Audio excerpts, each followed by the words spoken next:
Okay, I, Chair Chris Beyer, call the first hybrid meeting of the Board of Boiler Rolls for June 7th, 2022 to order at 9:31 a.m. Debbie, would you please take roll? Yes, sir. Chair Chris Beyer. Here. Vice Chair Roger Hendricks. Online. Thank you. Thank you.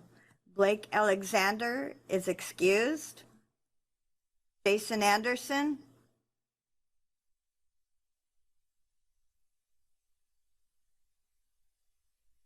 Yeah, I'll come back to Jason. Ryan Garvey. Here online. Thank you.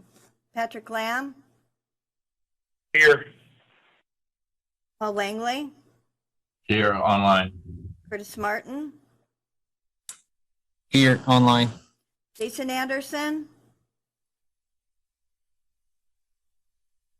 Mr. Chair, we do have a quorum without Jason, but as soon as he arrives, then I'll note it. Thank you. You can go on with your meeting. Thanks, Debbie. Okay. Are there any changes needed to the agenda or order of business? Hearing none, I, Chris Beyer, roll the agenda and order of business approved.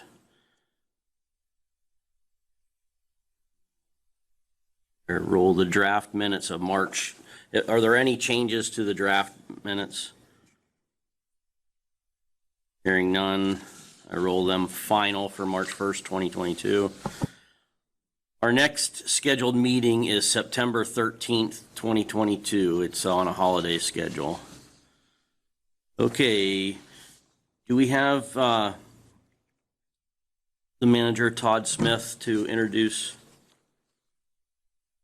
What the hell is this? New policy analyst. Our new policy analyst, Ian, or do we want to have Ian introduce himself? Well, Ian's right there. I'm happy to introduce him if you would like, though. Todd Smith, policy manager with the division. I'm happy to announce that we have a new policy analyst, Ian Paik. Boiler board is one of his assigned duties. He came to us from Lewis and Clark Law School, and we're excited to have him.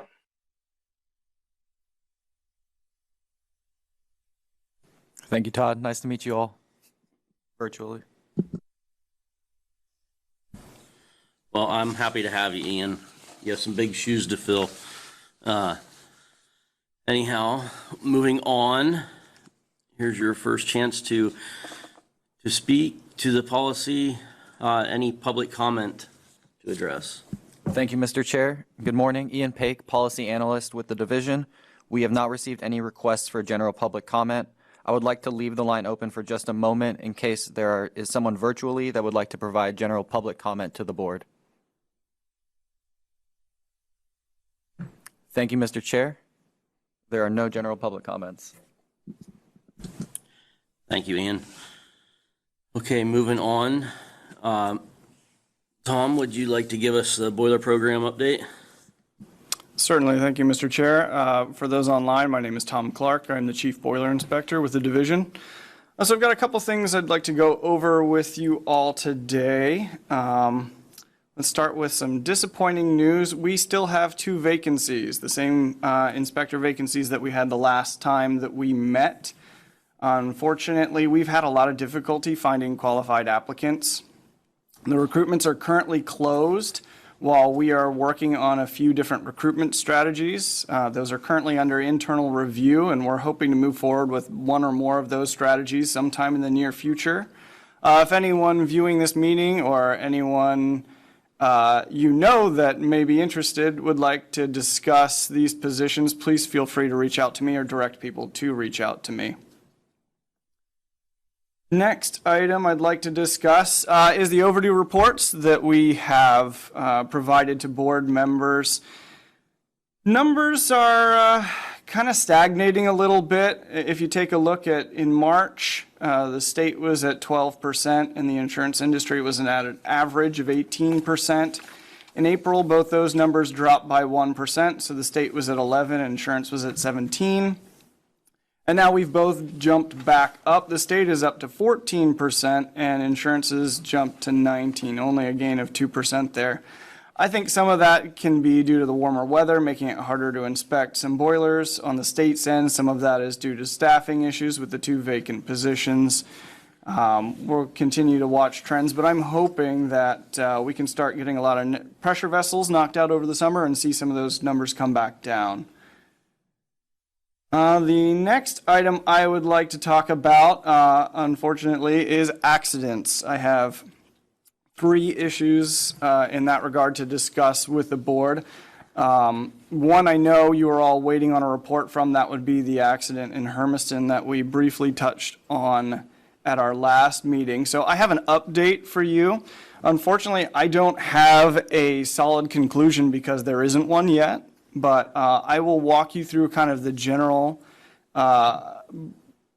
incident, what we know happened, and that way you have a better understanding of what happened. And once we do reach a final conclusion, I will share that with the board. So the facility in question had 2 permanently installed thermal fluid heater boilers, and they were used to heat 4 kettles that they used as part of their cooking process.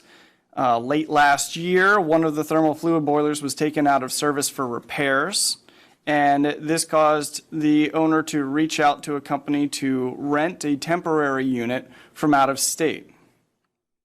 This was a trailer-mounted unit. It contained a thermal fluid heater boiler, an expansion tank, and 2 circulation pumps. This temporary boiler was fired by natural gas. It had a heat input of 1.5 million BTUs per hour. The MAWP of the unit was 150 psi, the expansion tank was 50 psi, and operating pressure was roughly 40 psi. The trailer was actually parked indoors at this facility. This was done in order to reduce the amount of piping needed to tap the temporary boiler into the existing system. And so it was parked inside of one of their warehouses. And they were able to route piping. They ran a exhaust vent up through the ceiling and tied it in that way, which is a bit unusual. Typically, we see temporary equipment installed outdoors, but nothing in the code that would expressly forbid that. 6-inch and 8-inch B31.3 process piping was welded in place to connect the unit to 2 of the kettles. A relief valve discharge catchment was, it appears, handcrafted out of a metal drum. And though the unit meets the definition of a boiler under Oregon statute, and we require installation permits for all new vessels, no permits were obtained for the thermal fluid boiler, the expansion tank, or the piping. No state or insurance inspector was aware of the system being installed or operated. And we identified a few issues that occurred throughout the installation and startup process. One potential issue was that the thermal fluid piping was pressure tested with water instead of an inert gas as recommended by the code. It appears that water remained in the system and they had significant trouble trying to drain that water out or boil that water off, which caused fluid hammer within the piping system. There was no bypass valve initially provided in the thermal fluid piping, so anytime they tried to isolate a kettle, they were deadheading their pump. They did eventually add a bypass valve. We discovered after the incident that that valve was installed backwards, which may have contributed to some of the flow issues that they experienced. One of the circulation pumps failed completely and the other was experiencing significant cavitation. The system experienced multiple overpressure events causing the relief valves to lift. Discharge pressure from one of those events damaged the improvised catchment to the point where it had to be replaced. Our understanding is that thermocouples that were provided with the system were not rated for the operating temperature of the thermal fluid and provided inaccurate data. No emergency shutoff switches were installed at any point of egress around the boiler, as is required by code. And there were flexible fittings used at points where the process piping made 90-degree turns. It was discovered after the incident that these fittings were likely not rated for the temperature or pressure that were experienced under normal operating conditions.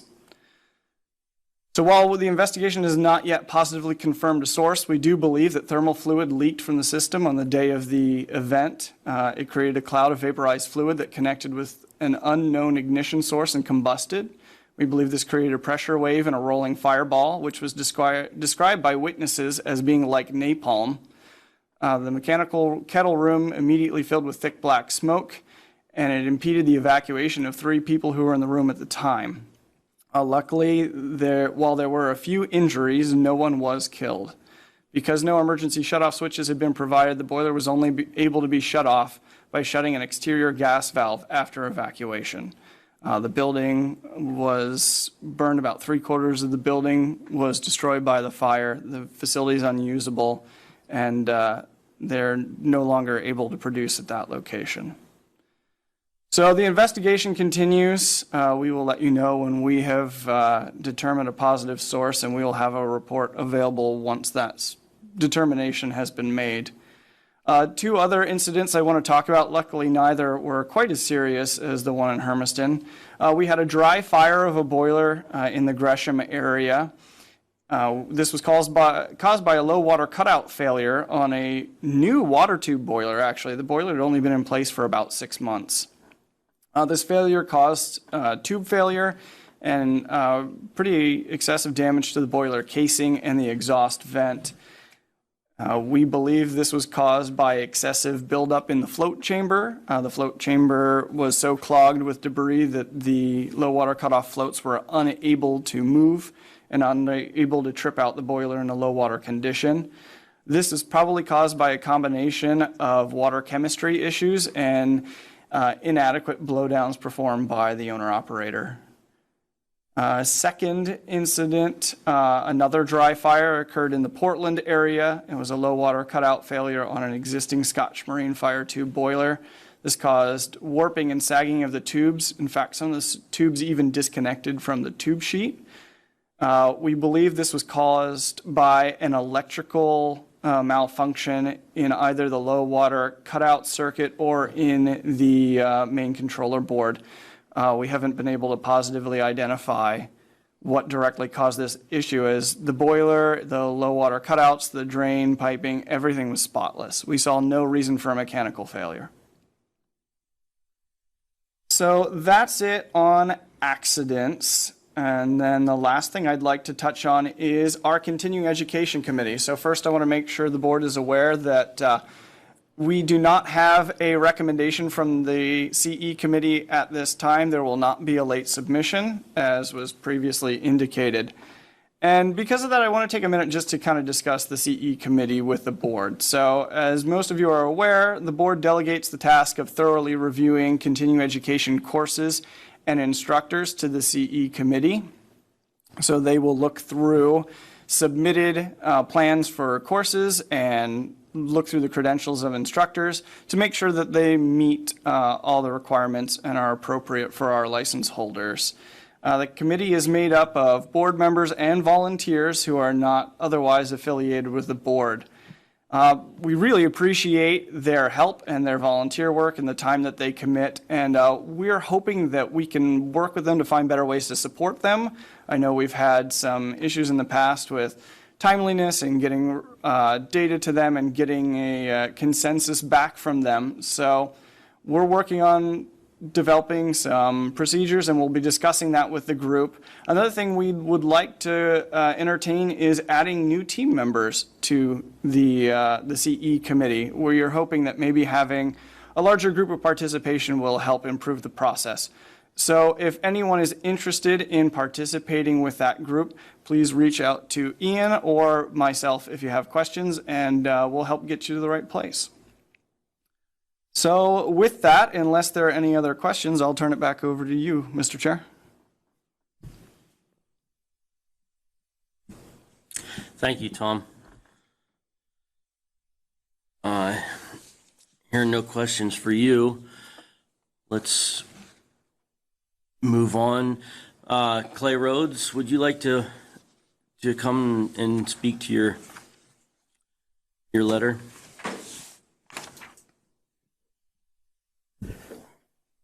So I'm Clay Rhodes at 11602 South Macon Lane, Canby, Oregon. My proposal, I would like to move the M1Es to M2Es, providing the software will work for that. I find these units to be very small. They're 1 to 2 gallon water capacity. These are inspected not only by the inspector, but they're a third-party object as well. So the third party comes in and does service work on these sterilizers. Probably 98%, 96% of M1Es are sterilizers. I think that's fair to say. I don't know if they could look that up, but I'm pretty sure that's probably what you would find. And the third party are boiler licensed people who install these sterilizers, so they know what they're doing. I feel they're very safe. I think you'd be very challenged to find a violation on the sterilizer as much as they're inspected. I think they're very safe units due to the fact that how many people look at them. So I would just like to propose that they don't, if we're looking at efficiency and that kind of stuff, that's what I would look at. I'm looking on the behalf of an insurance company. When I was with the state, we have inspectors in each county that could go do these sterilizers. I mean, he's maybe 50 miles away. With CNA, who I work for, one-man show, I'm traveling all over the state doing these. And so, anyway, that's the difference I see being a state inspector versus an insurance inspector. And then when you go to look at it, you got 2 relief valves. You really don't have the low water cutouts on those. They're just steam generators, what they are. So, with that, I'll just ask for any questions. Does anybody have any questions for Mr. Rhodes?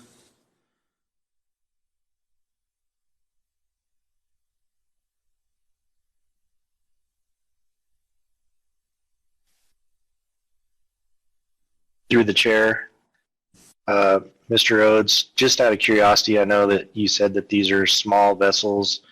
What's the temperature on these as sterilized? Is there any risk for rapid thermal expansion, or is there pressure reliefs to prevent that from happening? Yeah, that's a very good question because I forgot to bring that up. These units are behind the wall. They're not exposed to any personnel at all. Your surgical people are on the other side of the wall. All they have is the door that goes to the sterilizer. So all the equipment is in a separate room in the back, divided by a wall. And then on the other side, they got the door, a man door, which you go in there to look at these vessels. So as far as employees and somebody getting burnt, anything like that, they're not manned. There's nobody there.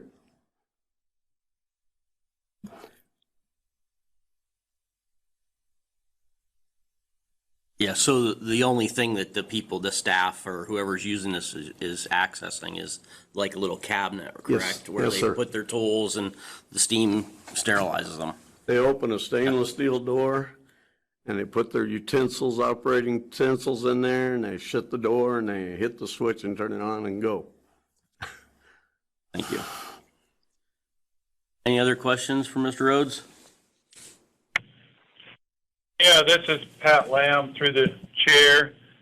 I'm a little confused. What are you asking for, Mr. Rhodes? To be inspected biannually instead of annually. I happen to work for a hospital. I work for Peace Health, and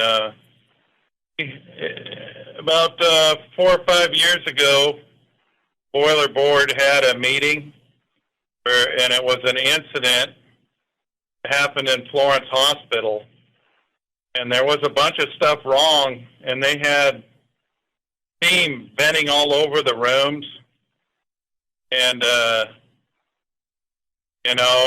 so they had the first high pressure didn't function, second high pressure did not function.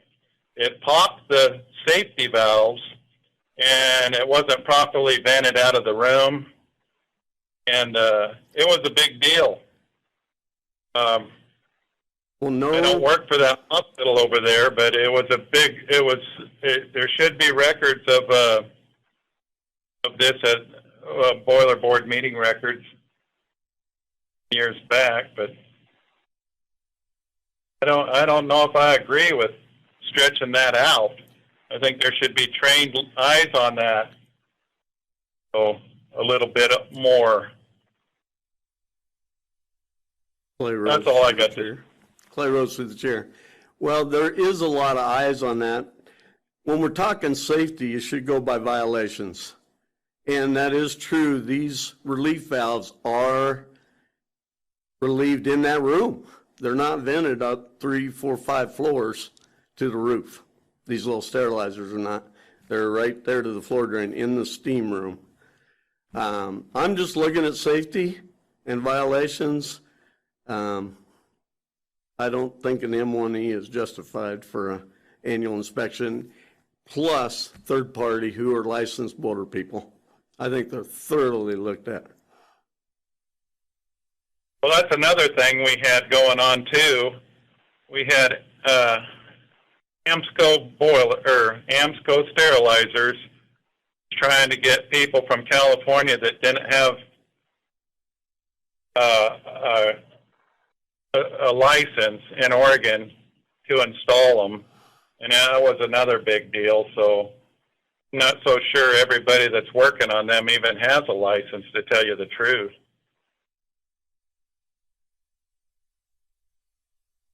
I just think there needs to be a lot of eyes on it, because there's a lot of innocent people working around those things.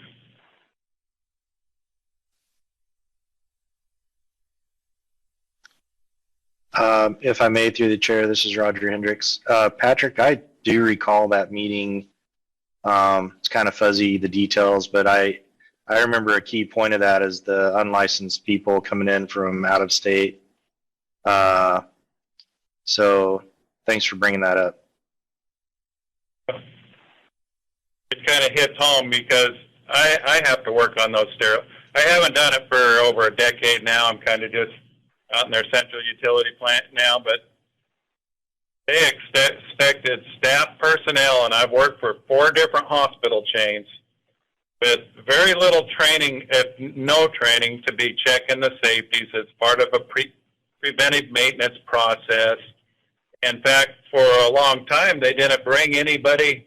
There wasn't anybody coming in checking those boilers out. That one that happened in Florence, the autoclave that vented, and nobody had checked up on that for years. And Larry, a guy named Larry who worked for AMSCO, happened to be at that meeting, and the chairman of the Board of Boiler Rules tried to call him out, and Larry said, "Hey, I haven't touched that sterilizer for years. It canceled my contract years ago." So, you know, I'm not so sure how many eyes are really on those sterilizers.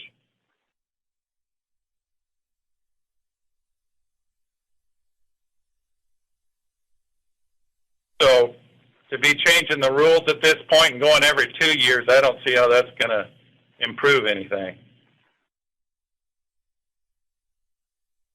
That's all I have.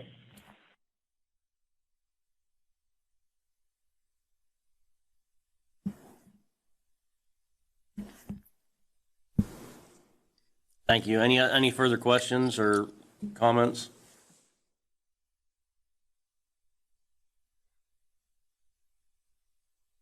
Hearing none, thank you, Mr. Rhodes. Thank you. No appeals, no unfinished business. Okay, Ian, would you like to introduce the correspondence from Mr. Rogers, who should be connected?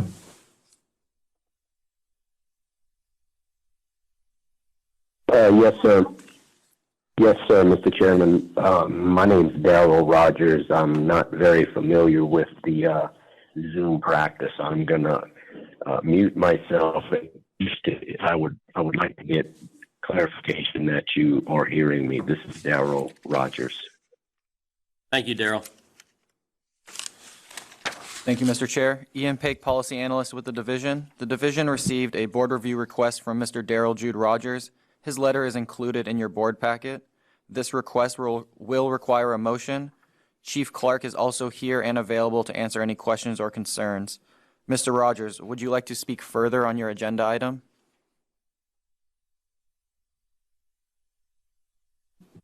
No, sir. No, sir. Not other than I have the letter here in front of me, for a refresher. There is one mistake on the letter. I wrote that upon my 6-week visit, it was very positive, and that was when I started to rehab and prepare to go back to work. My letter says that was May of 2022. That was actually, I started to prepare to go back to work in March of 2022. And as noted on the top, by April 14th is when I, got all my ducks and submitted this letter. So that's the, other than that, I'm just open for any questions. Thank you.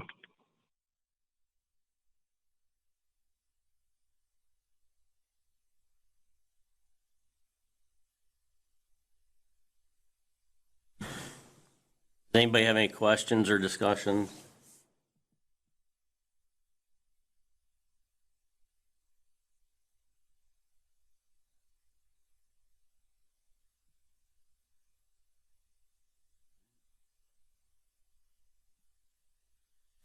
Okay, hearing none. Should I ask for a motion to either adopt a finding the hardship that Daryl Jude Rogers experienced warrants an extension of continuing education and license renewal requirements, or a motion to adopt a finding that the hardship that Daryl Jude Rogers experienced does not warrant an extension of continuing education and license renewal requirements. If we choose that one, we need to include in our motion why the hardship does not warrant an extension. Or that there is insufficient information to make a determination and request that Daryl Jude Rogers submit further support, or the board can develop our own determination. Go. Through the chair, this is Roger Hendricks. I have a question for the chief. If an extension is granted, and this might fall under the determination motion, what would be a reasonable amount of time for Mr. Rogers to obtain his continuing ed hours and get up to speed with the rest of the license holders for the state? Through the chair, this is Chief Clark. Thank you for the question, Roger. I'm not sure that I have a great answer for that. I think that's kind of up to the board, and you may, if that is the direction you intend to go, you may wish to speak with Mr. Rogers to determine how much time he needs to make that happen. I will say at this point, I believe we're about halfway through our licensing cycle as it is, so we only have about 1.5 years until they renew anyway. Hopefully that is enough information to help you make a determination.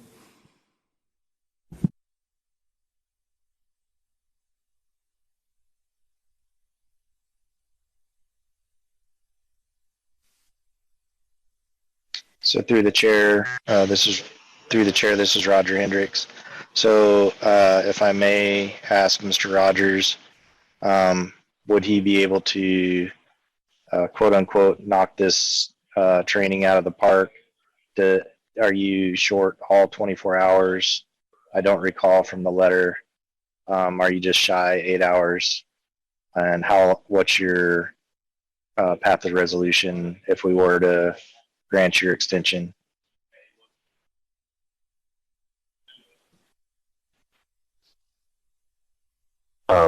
This is Daryl Rogers again. Thank you very much for the question.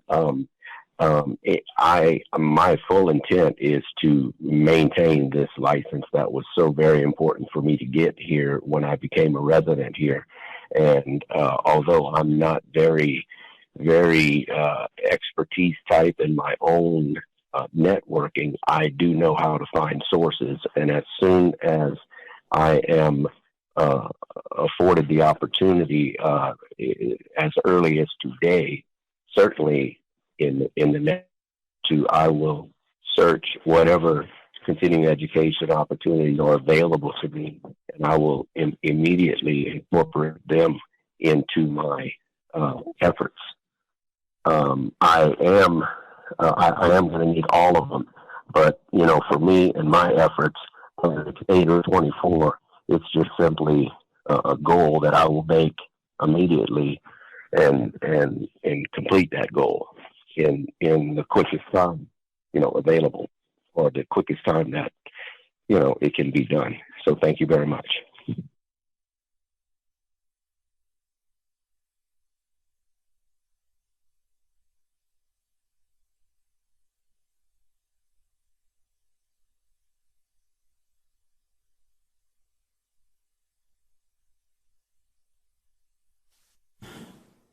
Okay, if there's no further questions, could somebody make a motion, please?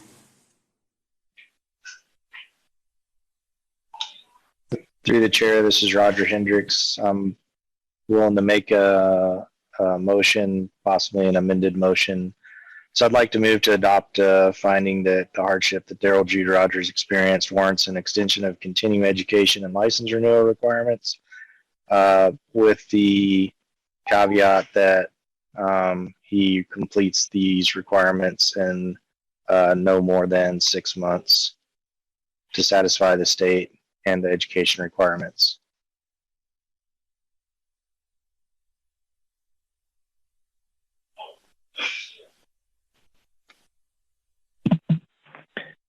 Chair, this is Jason Anderson, and I second that motion. Thank you, guys. I just have a quick question for Tom.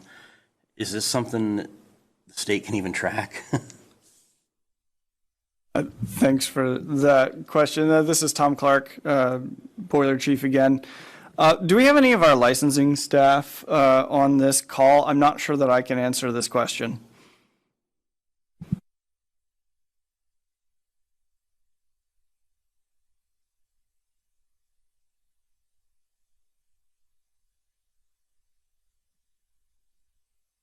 Graham Rooney, I see you're on the call. Are you available to address this question for our board chair?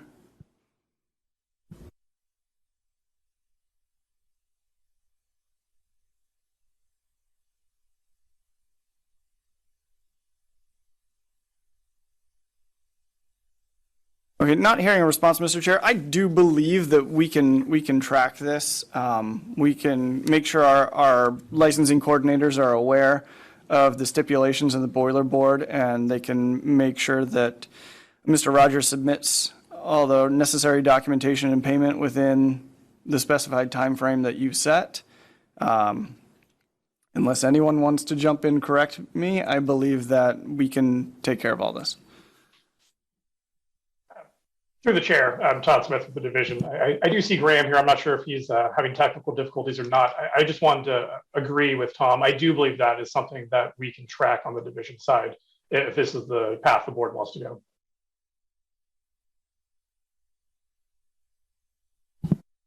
Thank you. Okay. Ian, do you have a pretty good, can you reread the motion with Roger's amendment? Did you jot that down? Yeah. With the, okay, thank you.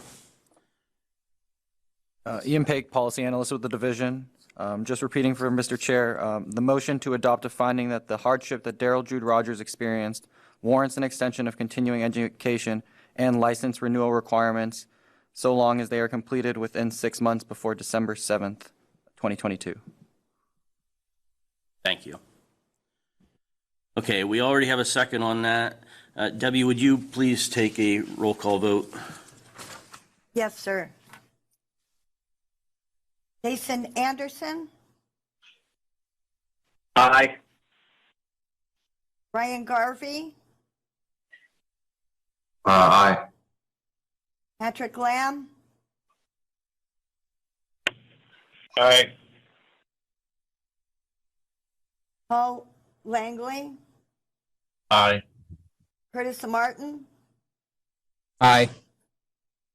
Vice Chair Roger Hendricks, Aye. and Chair Chris Beyer. No. Mr. Chair, the motion passes. Thank you, Debbie. Okay, Mr. Rogers, if you're still listening, schedule some continuing ed, please.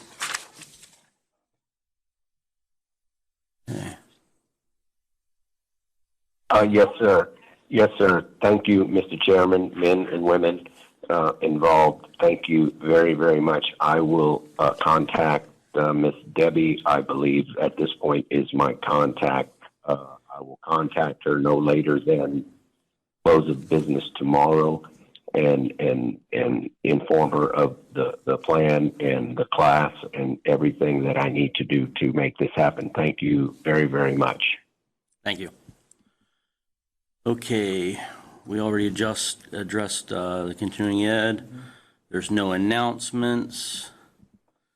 There being no further business, the meeting is adjourned at 10:08 a.m. Thank you, Mr. Chair. Thank you all.